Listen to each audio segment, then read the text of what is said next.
Wanted to share a segment of a book I'm reading that talks about a type of trauma that in like a different perspective than what I had seen before. So I just thought it was really interesting.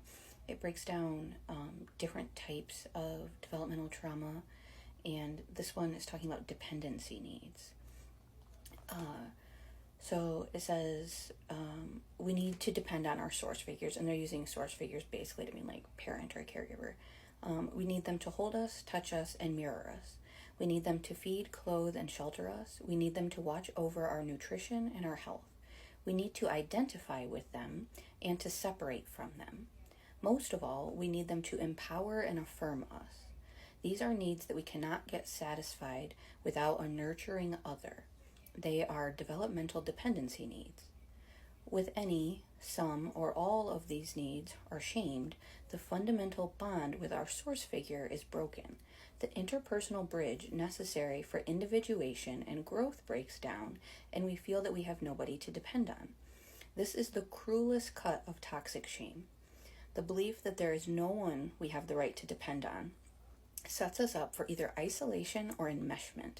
If we choose isolation, we build a false self that serves as a wall to keep others away from us. If we choose enmeshment, we build a false self based on what our source figures seem to want from us. Many of us go back and forth between these two selves. Paradoxically, dependency shame binds create a kind of bondage to our source relationships.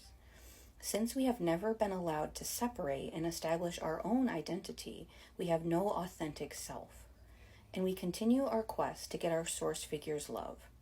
This kind of bond is often reenacted over the course of a lifetime.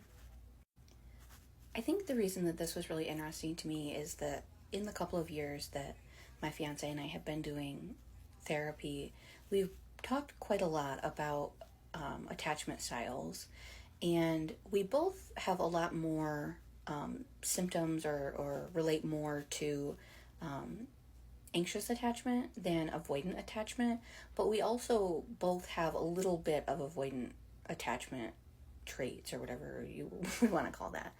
And I've always been kind of confused by that because most of the content out there really wants to put you in one box, and unless you are disorganized attachment. And I don't think either of us are disorganized attachment because we don't have that extreme flipping back and forth. It's more that we are avoidant in some ways consistently, and we are anxious consistently in other ways.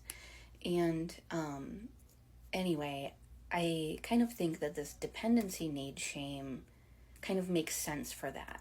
I think what we both experience is enmeshment, or like that's where kind of the I need you, abandonment, fear, clinginess comes from.